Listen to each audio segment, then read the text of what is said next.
আসসালামু আলাইকুম ওয়া রাহমাতুল্লাহ। শীতের সকালে কুড়িগ্রামবাসী আপনারা কেমন আছেন? আলহামদুলিল্লাহ রাব্বিল আলামিন। আমার বক্তব্য শুরু করার আগে আমার সামনে ডান দিকে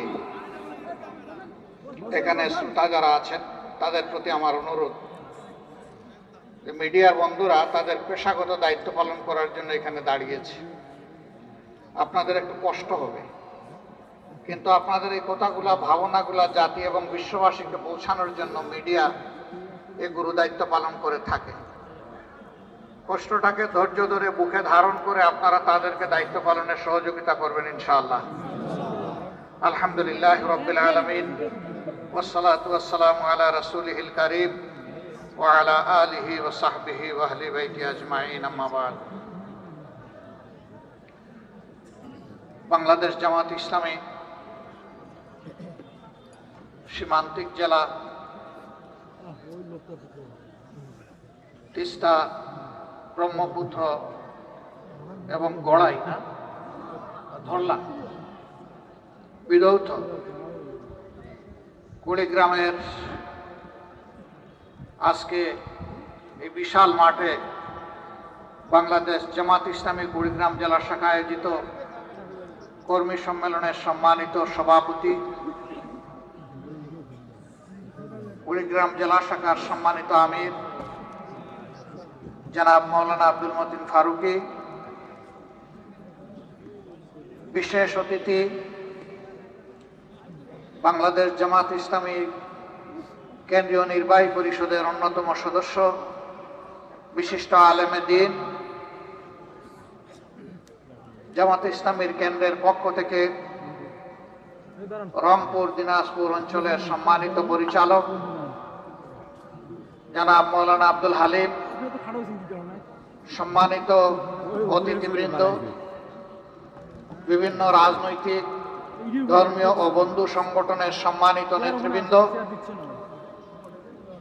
বিভিন্ন ধর্মের সম্মানিত বিশিষ্ট ব্যক্তিবর্গ, নেতৃবৃন্দ, আমার প্রিয় সহকর্মীবৃন্দ এবং সাংবাদিক বন্ধুগণ, আমি আল্লাহ তাআলার শুকরিয়া আদায় করছি ফেলানিয়ার বাসন্তীদের স্মৃতি বিজড়িত কুড়িগ্রামে উন্মুক্ত ময়দানে দুটি কথা বলার জন্য আল্লাহ তাআলা আপনাকে আপনাদের সামনে দাঁড়ানোর তৌফিক দান করেছেন। আলহামদুলিল্লাহ রাব্বিল আলামিন। 1 বছর আগেও বাংলাদেশের জনগণ, মুক্তি পাগল জনগণ এটা চিন্তাই করতে পারেনি, বরঞ্চ লাখো লাখো মানুষ নির্যাতনের শিকার ছিল। হাজার হাজার আলেম ওলামা, রাজনৈতিক নেতৃবৃন্দ, কর্মী সমর্থক দিয়ে বাংলাদেশের সবগুলা জেলকে ভরে রাখা হয়েছিল। 2006 সালের 28 অক্টোবর লগি বইটার তাণ্ডব চালিয়ে বাংলাদেশের রাজধানী ঢাকায় স্পষ্ট দিবালুকে জিরো পয়েন্টের কাছাকাছি পল্টন ক্রসিংয়ে আল্লাহ তাআলার বান্দা 6 জন নিরীহ মানুষকে সেদিন হত্যা করা হয়েছিল। নিতর দেহের উপর দাঁড়িয়ে তারা পৈশাচিক নৃত্য করেছিল। তাদের কলিজা ঠলেনি, চোখে লজ্জা লাগেনি, কোনো কিছুর পরোয়া করেনি, আল্লাহকে ভয় করেনি। পরবর্তী পর্যায়ে তারা দেশকে অস্থির করেছিল। তাদের কারণেই 1-11 তৈরি হয়েছিল। মঈনুদ্দিন ফখরুদ্দিনরা ক্ষমতায় এসেছিল দুর্নীতির বিরুদ্ধে জিহাদ করার ঘোষণা দিয়ে। শেষ পর্যন্ত নিজেদেরই অবস্থা, তারা দুর্নীতিতে আকণ্ঠ নিমজ্জিত হয়ে গিয়েছিল। মানুষ তাকে ঘৃণা করতে শুরু করলো। তারা তখন বাঁচার জন্য নিরাপদ রাস্তা বা সেফ এক্সিট খুঁজতে থাকলো। 2 জন নেত্রী 2টা জোটের তখন নেতৃত্ব দিচ্ছিলেন। একজনকে তারা জানতে চাইল যদি তার জোট ক্ষমতায় আসে তাহলে তারা যে সমস্ত কীর্তিকাণ্ড করেছে সেইগুলা নিয়ে কোনো প্রশ্ন তুলবে কিনা এবং তাদের কাজের বৈধতা দিবে কিনা। তিনি জবাব দিয়েছিলেন, জনগণের ম্যান্ডেটে নির্বাচিত জনপ্রতিনিধিরা এই সংসদে সেই ব্যাপারে সিদ্ধান্ত নেবে। আরেকজনের কাছে গিয়ে বলেছিল, আপনি আমাদেরকে কিভাবে দেখবেন? তিনি বলেছিলেন, আমি তোমাদের কোনো বিষয়ে কোনো প্রশ্ন করব না, তোমাদের সব কিছুর বৈধতা দিব, কাদ্দামা ওয়া আখারা, আগে পরে যা করেছে সব কবুল। তারা তাকেই নিরাপদ মনে করে, তার জোটকে বিভিন্ন মেকানিজমের মাধ্যমে কারিগরি করে, ইলেকশন ইঞ্জিনিয়ারিং করে তাকে ক্ষমতায় পাঠিয়েছিল। ক্ষমতায় যাওয়ার আগে বহু সুন্দর সুন্দর কথা বলেছিলেন, কিন্তু ক্ষমতায় যাওয়ার পরেই তারা আসল রূপে আবির্ভূত হলেন। 2009 সালের 10 জানুয়ারি তারা শপথ নিলেন, সরকার গঠন করলেন। পরের মাসেই ফেব্রুয়ারি মাসের 25 এবং 26 তারিখ ঢাকার পিলখানায় বিডিআর সদর দপ্তরে নারকীয় হত্যাকাণ্ডের মাধ্যমে বাংলাদেশ সেনাবাহিনীর, দেশপ্রেমিক সেনাবাহিনীর 57 জন দেশপ্রেমিক, চৌকস, মেধাবী, সাহসী সেনা অফিসারকে হত্যা করার মাধ্যমে তাদের ক্ষমতায় এসে হত্যার যাত্রা শুরু করলেন। একের পর এক জাতির উপরে দুর্বহ পূজা তারা চাপাতে থাকলেন। ক্ষুধার্ত আওয়ামী লীগ জাতির সম্পদ চুরি করা শুরু করলো। সর্বত্র চাঁদাবাজি, লুটপাট, দখলদারি, ঘুষের মাত্রা বাড়িয়ে দিল। তাদের অর্থমন্ত্রী বলল, এটা ঘুষ না, এটা স্পিড মানি। লজ্জা! তাদের শিক্ষামন্ত্রী বলল, আমার মন্ত্রণালয়ে তোমরা ঘুষ খাইও, কিন্তু একটু কমাইয়া খাইও। সেই এরা শিক্ষিত নাকি আসলে এরা কুশিক্ষিত, আল্লাহ ভালো জানে। তারা এক পর্যায়ে গিয়ে পরীক্ষিত দেশপ্রেমিক সংগঠন জামাতের দিকে হাত বাড়ালো। 2010 সালের 29শে জুন আমাদের 3 জন প্রাণপ্রিয় শীর্ষ দায়িত্বশীল, তৎকালীন আমিরে জামাত, সাবেক মন্ত্রী মৌলানা মতিউর রহমান নিজামী,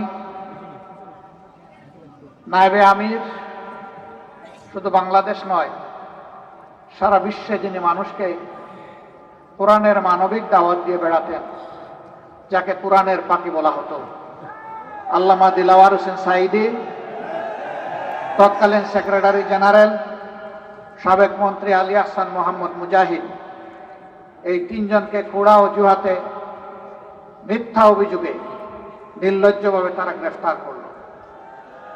তারপরের মাসে আরো 2 জন সহকারী সেক্রেটারি জেনারেল জনাব মোহাম্মদ কামারুজ্জামান এবং আব্দুল কাদের মোল্লাকে তারা গ্রেফতার করল। তাদের বিরুদ্ধে সাজানো পাঠানো মিথ্যা মামলা, তাদের মন মতো কোর্ট এবং শিখানো মিথ্যা সাক্ষীর মাধ্যমে তাদেরকে সাজা দেওয়ার জন্য আবার শাহবাগে আসর বসানো।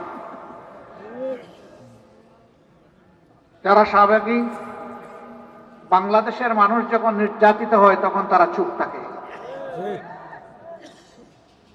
কিন্তু যখন তাদের মন মতো কারো উপরে কিছু হয় তখন তারা গর্ত থেকে বের হয়ে এসে চিৎকার শুরু করে।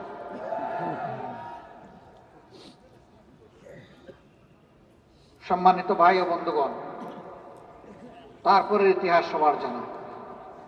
জামাত ইসলামীর উপরে এই বিপদ যখন আসলো, আমরা তখন আমাদের রাজনৈতিক বন্ধুদেরকে অনুরোধ করেছিলাম, বিপদের ঢেউ জামাত পর্যন্ত থামবে না, এই ঢেউ সবাইকে ভাসিয়ে নিয়ে যাবে যদি আমরা সম্মিলিতভাবে ঠেকাতে না পারি। আমরা আমাদের আহাজারি শোনাতে পারিনি, বুঝাতে পারিনি। একের পর এক প্রতিহিংসামূলক রায়ের মাধ্যমে আদালতকে ব্যবহার করে জামাতে ইসলামীর নেতৃবৃন্দকে ফাঁসি দেওয়া হলো, 5 জনকে ফাঁসিতে ঝুলানো হলো। তাদের নিয়েও অনেক নাটক করা হলো। একবারের জন্য তারা নথি স্বীকার করেন কিনা, সরকারের কাছে ক্ষমা চান কিনা, প্রাণ ভিক্ষা চান কিনা। আলহামদুলিল্লাহ, যারা আল্লাহর জন্য, মানবতার জন্য লড়াই করে, তারা আল্লাহ ছাড়া কাউকে পরোয়া করে না। আল্লাহর এই বান্দারা মাথা উঁচু করে সেদিন বলেছিলেন, আমরা মাথা একটা জায়গায় নত করি, তিনি আমাদের প্রভু, তিনি আমাদের স্রষ্টা আল্লাহ রাব্বুল আলামিন। দুনিয়ার আর কোথাও ওই বান্দাদের মাথা নত হবে না। মাথা তারা নত করেননি। তারা কতটা আত্মবিশ্বাসী ছিলেন। শহীদ আমিরে জামাত তার পরিবারের সদস্যদেরকে জিজ্ঞেস করছেন, আমি তো মাওলার মুলাকাতে অল্পক্ষণের মধ্যেই হাজির হব, আমার গায়ের পোশাকটা কেমন হওয়া উচিত? আমি কি লঙ্গি পরবো না পাজামা পরবো? পরিবারের সদস্যরা বলছে, পাজামাতেই মাওলার মুলাকাতে আপনাকে ভালো লাগবে। আল্লাহু আকবার। যেমন দায়িত্বশীল তেমন তার পরিবারের সদস্যরা, কালবে সালিম, প্রশান্ত আত্মা। তারা ফাঁসির তক্তার দিকে এগিয়ে চলেছেন পা পা করে। তাদের ঠোঁটও কাঁপেনি, বুকও কাঁপেনি, পাও নড়েনি। কারণ তারা নিশ্চিত ছিলেন অন্য কোনো কারণে নয়, তাদেরকে দিনের কারণে, মানবতার কারণেই হত্যা করা হচ্ছে। দেশপ্রেমের কারণেই তাদেরকে এই মূল্য দিতে হচ্ছে। যারা দেশকে ভালোবাসে, মানুষকে ভালোবাসে, মৃত্যু তাদের কাছে সকালবেলার চায়ের পেয়ালার মতো প্রিয়। প্রিয় শাহাদতকে তারা ভয় করে না, শাহাদত তাদের কাম্য। তারা সেইভাবেই ফাঁসির তক্তায় দাঁড়িয়েছিলেন। হাসতে হাসতে তারা মাওলার মুলাকাতে চলে গেছে। আল্লাহ তাআলার দরবারে দোয়া করি, আমাদের এই মাতার তাজ শীর্ষ দায়িত্বশীল বৃন্দ সহ তাদের যত সহকর্মীদেরকে কোনেরা ফ্যাসিস্টরা হত্যা করেছে, আল্লাহ তাদের সকলকে মকবুল শহীদ হিসাবে কবুল করুন। শাহাদতের সর্বোচ্চ মর্যাদা আল্লাহ তাদেরকে এনায়েত করুন। সম্মানিত ভাইয়েরা, বাংলাদেশকে স্বাধীনতার পক্ষ বিপক্ষ করে টুকরা টুকরা করা হয়েছিল। কার জন্য?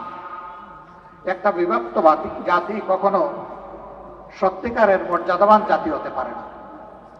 একটা ঐক্যবদ্ধ জাতিকেই দুনিয়ার মানুষ সম্মান করে, শ্রদ্ধা করে। তাহলে কার জন্য এই জাতিকে বিভক্ত করা হয়েছিল? আবার সমাজে ধর্মের ভিত্তিতে মেজরিটি মাইনরিটি তৈরি করা হয়েছিল।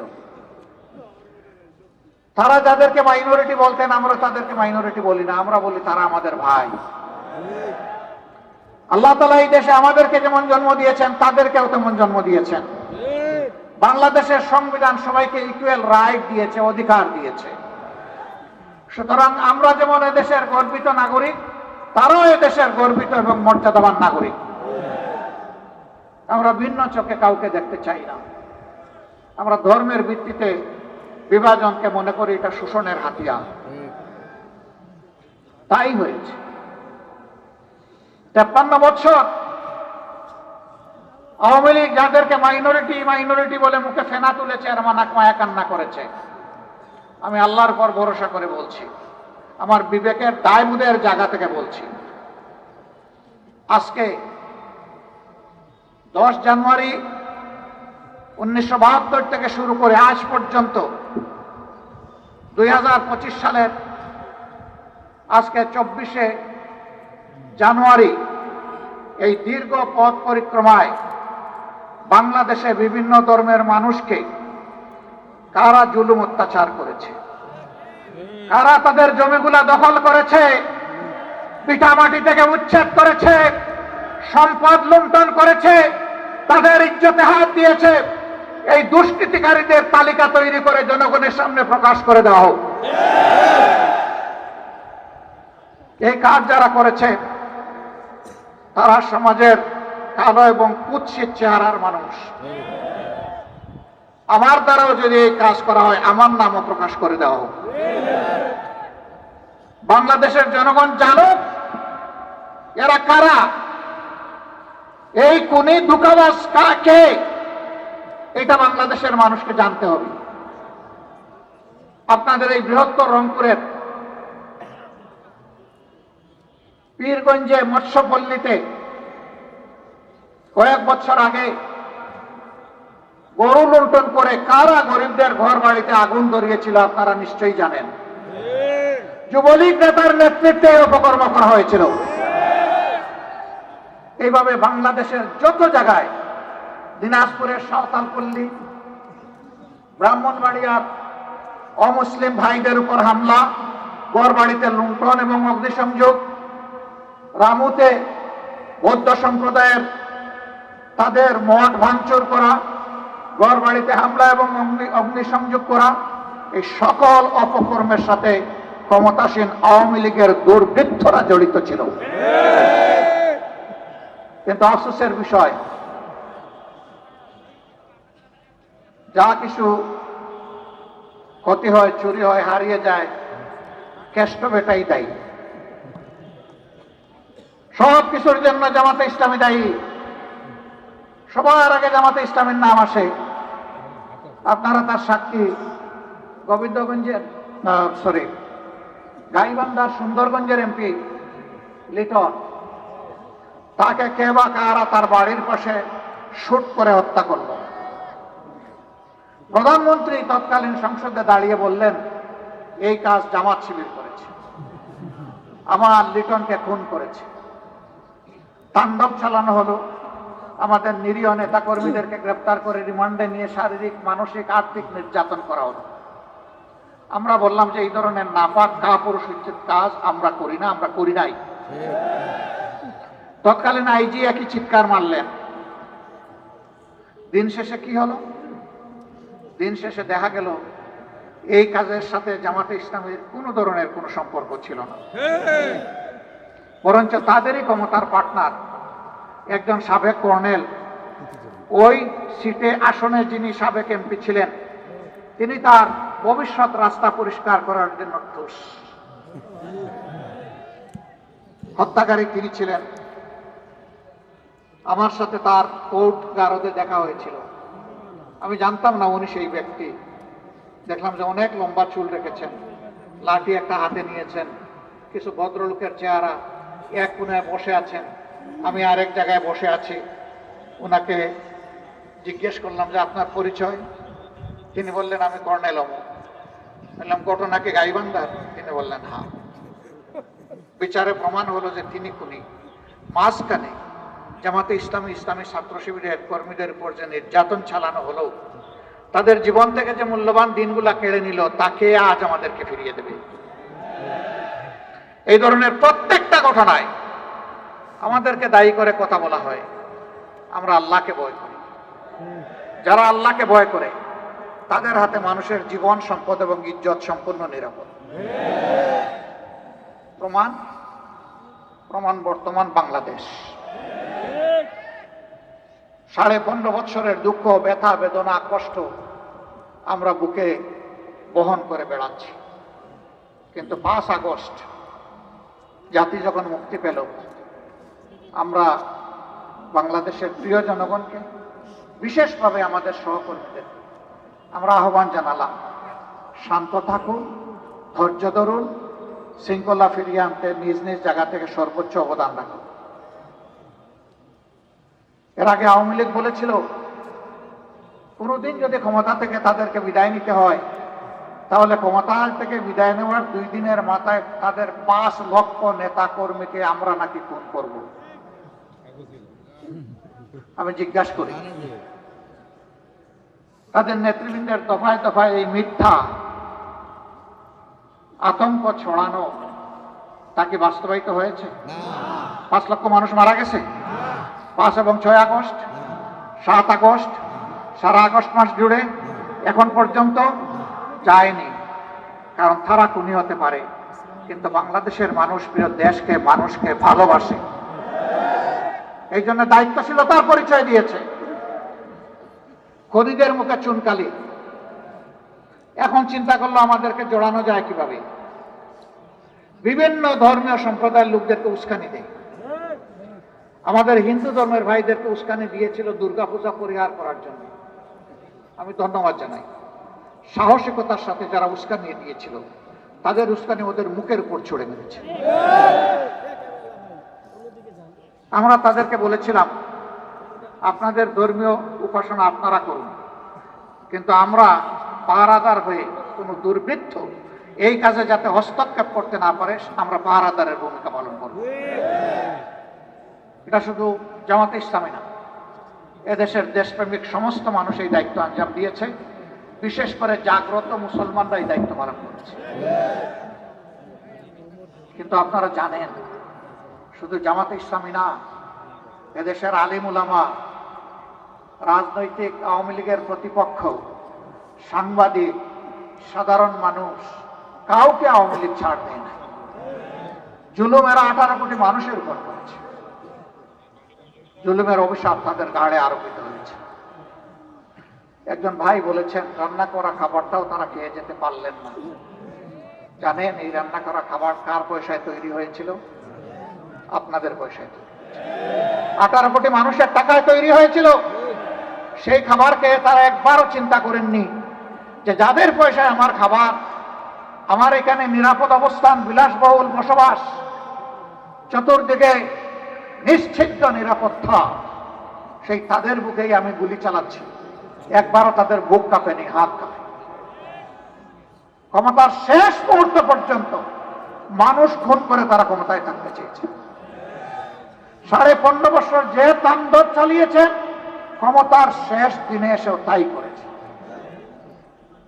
তারা ধারণা করেছিলেন ইতিপূর্বে বল প্রয়োগ করে অবৈধ ক্ষমতাকে তারা ধরে রাখতে পেরেছিলেন, এবারও বোধহয় তারা সফল হবেন। কিন্তু না, আল্লাহ তাআলার ঘোষণা, কুলিল্লাহুম্মা মালিকাল মুলকি তুতিল মুলকা মান তাশাউ ওয়া তানজিউল মুলকা মিম্মান তাশা। আল্লাহ যাকে চান ক্ষমতা দিয়ে সুযোগ দেন। দেখি আমার বান্দাদের প্রতি তোমরা, আল্লাহু ইয়া'মুরুকুম বিল আদলি ওয়াল ইহসান, তোমরা ক্ষমতা পেলে মানুষের উপর ন্যায় বিচার করো কিনা, সদাচরণ করো কিনা, মানুষকে মানুষ হিসাবে ভালোবাসো কিনা, মানুষকে সম্মান করো কিনা। যারা এই কাজ করে আল্লাহ তাদের ক্ষমতাকে পাকাপোক্ত করেন। আল্লাহ তাদেরকে সাহায্য করেন জমিন থেকে, আল্লাহ পাক সাহায্য করেন আসমান থেকে। আর যারা এর বিরুদ্ধে চলে যায়, মানুষের উপর জুলুম অত্যাচার করে, অবিচার অনাচারে দেশকে ভরে দেয়, সমাজকে ধ্বংস করে, মানুষের ইজ্জত লুণ্ঠন করে, দর্শনের সেঞ্চুরি পালন করে, আল্লাহ তাআলার লানত তাদের উপরে আসে এবং আল্লাহ তাদের থেকে ক্ষমতা কেড়ে নেয়। ক্ষমতা কারো ইজ্জতের বাহন হতে পারে না। ইজ্জতের বাহন হবে আপনার সৎ চরিত্র, আমানতদারিতা, মানবিক মূল্যবোধ।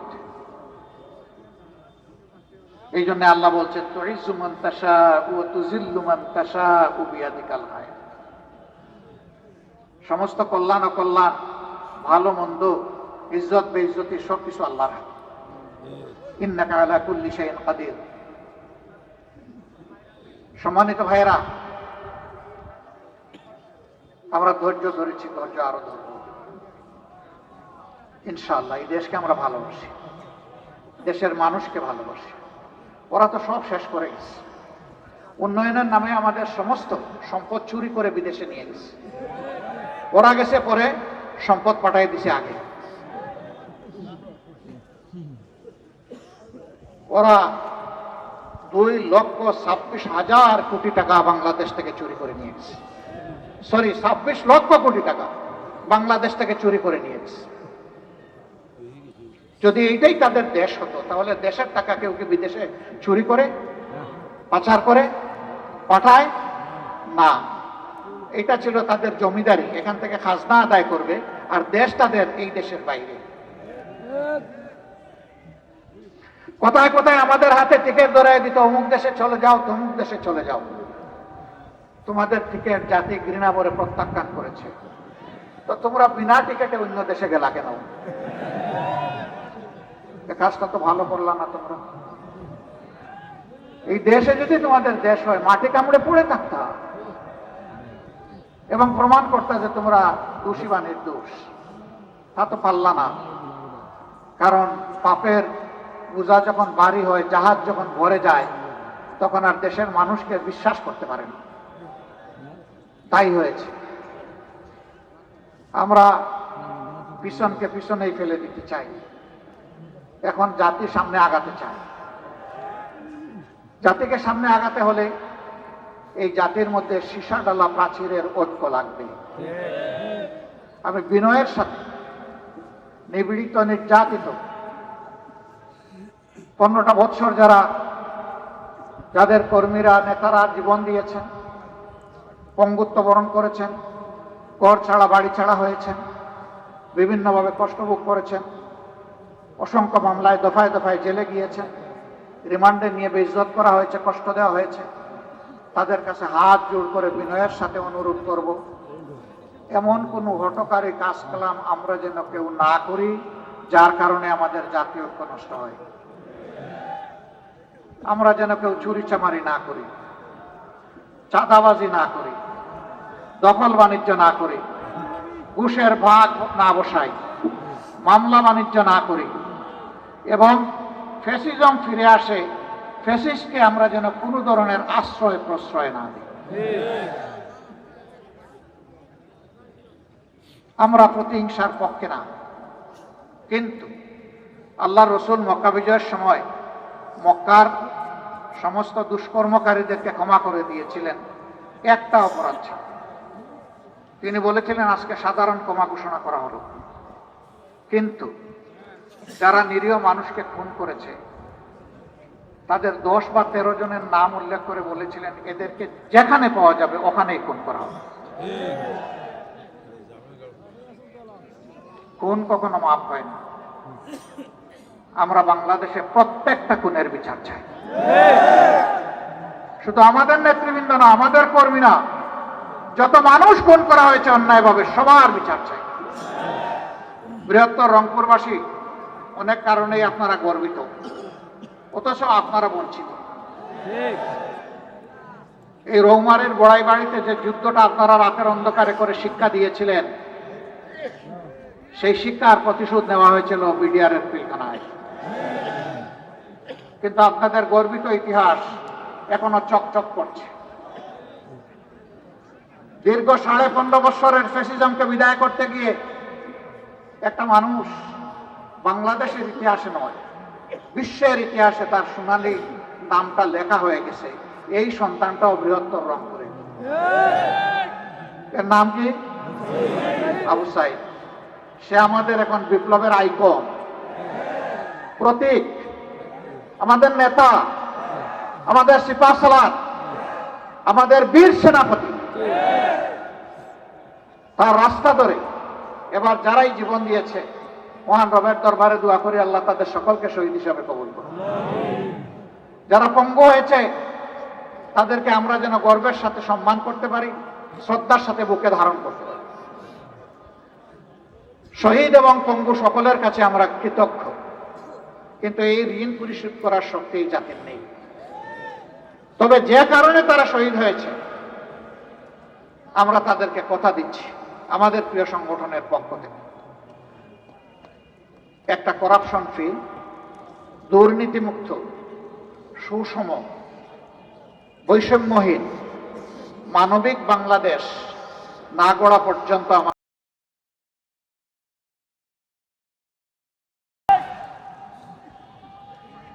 আমাদের সন্তানরা স্লোগান দিয়েছিল, এখনো দেয় আবু সাইদ মুগ্ধ, শেষ হয়নি যুদ্ধ। হ্যাঁ, যুদ্ধ সেদিন শেষ হবে যেদিন মানবিক বাংলাদেশ প্রতিষ্ঠিত হবে। তার আগ পর্যন্ত এই যুদ্ধ ইনশাল্লাহ চলবে।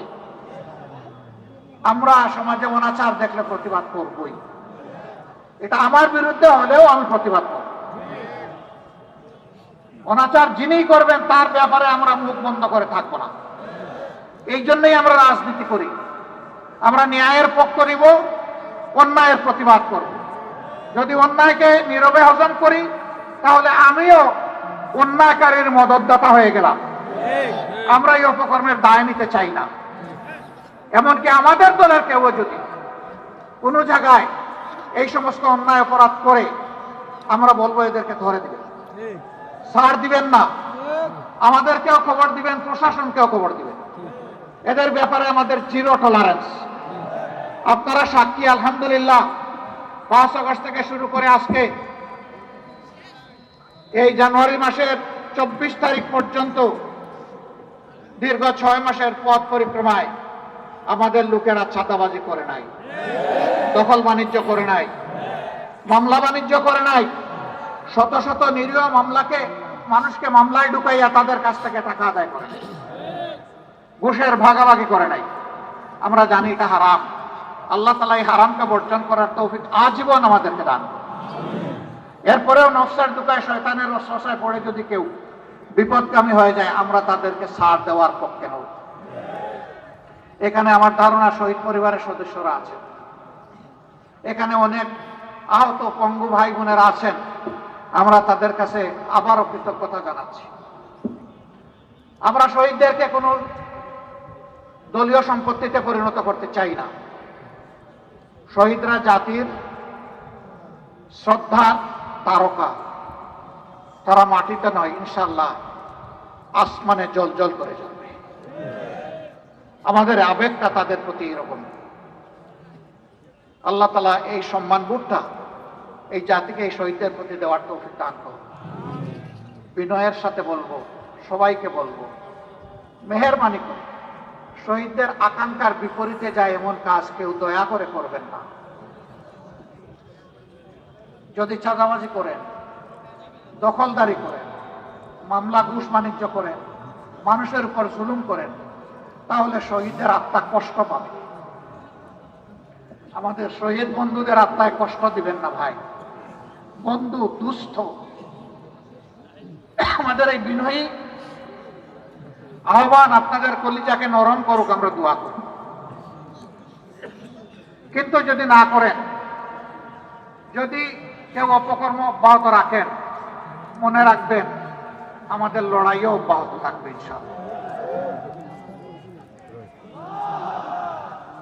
রংপুরবাসী, আমার ভাই মাহবুর রহমান বেলাল বলে গেছেন, ফ্যাসিস্ট সরকার প্রতিহিংসামূলকভাবে যে সমস্ত রাজনৈতিক নেতাদেরকে জেলে পুরেছিল, কর্মীদেরকে জেলে পুরেছিল, এক এক করে সব বের হয়ে গেছে। কিন্তু আমাদের দুঃখ, আমাদের ভাই, আমাদের নেতা, বাংলাদেশ জামাত ইসলামীর তৎকালীন ভারপ্রাপ্ত সেক্রেটারি জেনারেল, আপনাদের প্রিয় মানুষ, প্রিয় নেতা আজহারুল ইসলাম ভাই এখনো জেলে।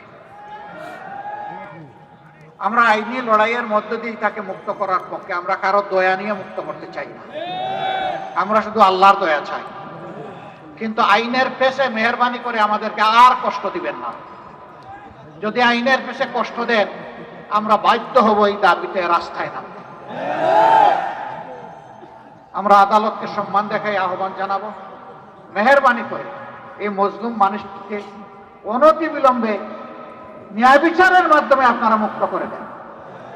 যদি মিনিমাম ন্যায় বিচার আমরা পাই, ইনশাআল্লাহ ইজ্জতের সাথে তিনি মুক্ত হয়ে আমাদের বুকে ফিরে আসবেন, রংপুরবাসীর বুকে ফিরে আসবেন ইনশাআল্লাহ। বাংলাদেশে নতুন ইতিহাস রচনা হবে ইনশাআল্লাহ। এই কুড়িগ্রাম বহু দিক থেকে বঞ্চিত। এখানে একটা কৃষি বিশ্ববিদ্যালয় হয়েছে, ঘোষণা হয়েছে, তার কঙ্কাল আছে, ঘুষটাও নাই, চামড়াও নাই, হাড্ডি সার, নিজস্ব কোনো ক্যাম্পাস নাই, দুকি দুকি আস্তে আস্তে চলছে। অথচ এগ্রোবেস এই প্রতিষ্ঠানটা এই অঞ্চলের চেহারা বদলাই দিতে পারে। এটা শিক্ষা গবেষণার কেন্দ্রে পরিণত হতে পারে। এটা একটা সীমান্তিক জেলা, এখানে মানুষ একটু অসুস্থ হলে ভালো একটা চিকিৎসা পাবে, সেই রকম কোনো ব্যবস্থা নাই। আজকে বহু জেলায়, একই জেলায় ইউনিভার্সিটি, একই জেলায় কৃষি বিশ্ববিদ্যালয়, একই জেলায় মেডিকেল কলেজ, একই জেলায় ইঞ্জিনিয়ারিং ইউনিভার্সিটি, একই জেলায় সব কিছু আছে, আরেক জেলায় কিছুই নাই। এটা কোন ধরনের ইনসাফ?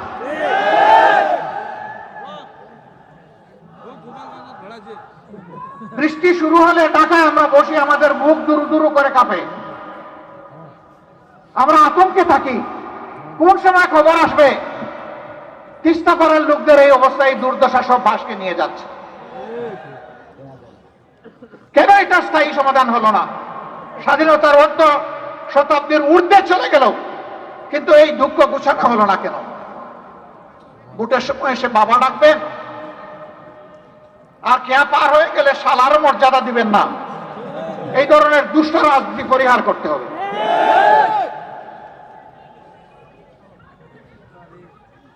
এখানে তিস্তা প্রকল্প মহাপরিকল্পনা বাস্তবায়ন হওয়ার কথা, কার ইঙ্গিতে ইশারা এটা এখনো বন্ধ হয়ে আছে? কেন কাজ এখনো শুরু হলো না? বাংলাদেশের জনগণ অবশ্যই তা জানার অধিকার রাখে। ফ্যাসিস্ট সরকারের কারণে এটা হয় নাই। যদি সেই প্রকল্প বাস্তবায়ন হয়, তাহলে বর্ষা আসলেই আমাদের বুক আর দুরু দুরু করে কাঁপবে না। আমরা আশা করি এই দেশের এই এলাকার মানুষ স্বস্তিতে থাকবেন। সম্মানিত ভাই ও বন্ধুগণ, এই ধরনের অনেকগুলো ন্যায্য দাবি আপনাদের আছে। এই এলাকায় আমার ভাই সালেহি বলে গেছে, 100-র মধ্যে 71 জন মানুষ দরিদ্র সীমার নিচে বসবাস করেন। তারা এমনকি গুনাহ করেছেন, পাপ করেছেন, যে বাংলাদেশের অংশ হয়েও তাদের ভাগ্যের সামান্য কোনো পরিবর্তন হবে না। তাদের নিয়ে কি পরিকল্পনা? আমরা পরিষ্কার বলতে চাই, আল্লাহ যদি আপনাদের ভালোবাসা সিক্ত হয়ে, দেশবাসীর ভালোবাসা সিক্ত হয়ে আমাদের উপর মেহেরবানি করেন, আর যদি এই দেশের খেদমতের দায়িত্ব দেন, ইনশাআল্লাহ তাআলা আজিম প্রেসিডেন্ট প্রধানমন্ত্রীর মুখ দেখে কোনো এলাকার উন্নয়ন হবে না। জনগণের ন্যায্য প্রয়োজনকে বিবেচনায় নিয়ে সমন্বিত সুষম উন্নয়ন হবে ইনশাআল্লাহ। সম্পদ যা আল্লাহ দিবেন তার সদ্ব্যবহার হবে সততা এবং ইনসাফের ভিত্তিতে। যে এলাকাগুলো এগিয়ে গিয়েছে সেই এলাকাগুলোকে একদিকে রাখা হবে, আর যে এলাকাগুলো পিছিয়ে পড়েছে তাদেরকে অগ্রাধিকার ভিত্তিতে সামনে নিয়ে আসা হবে ইনশাআল্লাহ। এটা ইনসাফের দাবি, এটাই হতে হবে। বরঞ্চ দীর্ঘদিন তাদেরকে যে বঞ্চিত করা হয়েছে, এটার মাসুল হিসেবে এখানে আরো বাড়তি কিছু করা প্রয়োজন হবে। আপনারা আমাদের জন্য দোয়া করবেন। ন্যায়ের পথে, ইনসাফ কায়েমের পথে আমাদেরকে যতদিন পাবেন, আমাদেরকে একটু ভালোবাসবেন, দোয়া করবেন, সাহায্য করবেন, ভুল করলে সমালোচনা করবেন। সত্যের পথে, দেশ গড়ার পথে আপনারা ইনশাআল্লাহ পাশে থাকবেন। আপনাদের বুকের বিছানায় আমাদের জন্য একটু জায়গা করে দেবেন। পারবেন তো আপনারা? এই দাওয়াত নিয়ে ঘরে ঘরে পৌঁছে যেতে হবে। ইনসাফের দাওয়াত, সাম্যের দাওয়াত, মানবিকতার দাওয়াত, দুর্নীতিমুক্ত সমাজ গড়ার দাওয়াত, কোরআনের আইন কায়েমের দাওয়াত। আসুন সেই দাওয়াত বুকে নিয়ে আমরা কুড়িগ্রামের প্রত্যেকটা ঘরে ঘরে ছড়িয়ে পড়ি। আজকে এখানে আপনারা কষ্ট করে এসেছেন, দিন ভরা রাত ভরা, শীতের একটু চাপ বেশি, সব কিছু উপেক্ষা করে আপনারা এখানে এসেছেন দুটি কথা শোনার জন্যে, আমাদেরকে দেখার জন্য, আমাদের ভালোবাসায়, তাই না? এই ভালোবাসা কার জন্যে? এই ভালোবাসা কার জন্যে? আল্লাহ তাআলার জন্যে। আল্লাহ তাআলার কাছে দোয়া করি আমাদের এই ভালোবাসার বিনিময়ে আল্লাহ যেন বাংলাদেশটাকে সুন্দর করে দেন। আমাদের শহীদদের রক্তের মর্যাদা যেন আমরা দিতে পারি, সেই তৌফিক দান করুন। এবং আল্লাহ রাব্বুল আলামিন এই ভালোবাসাকে তার প্রিয় জান্নাত পর্যন্ত যেন পৌঁছে দেন। আপনাদের উপর, এই এলাকার উপর আল্লাহ রহম করুন, শান্তির ফয়সালা নাজিল করুন। আল্লাহ রাব্বুল আলামিন আপনাদের সকলকে তাইয়্যিব হায়াত দান করুন। ভাই ভাই হিসাবে দল মত ধর্মের ঊর্ধ্বে উঠে এক হয়ে এক মহানায় এসে সবগুলা হাতকে এক জায়গায় করে এই দেশকে গড়ার তৌফিক আল্লাহ তাআলা আমাদেরকে দান করুন। আল্লাহ হাফেজ। বাংলাদেশ জিন্দাবাদ। বাংলাদেশ জামাতে ইসলামী জিন্দাবাদ। আসসালামু আলাইকুম ওয়া রাহমাতুল্লাহ।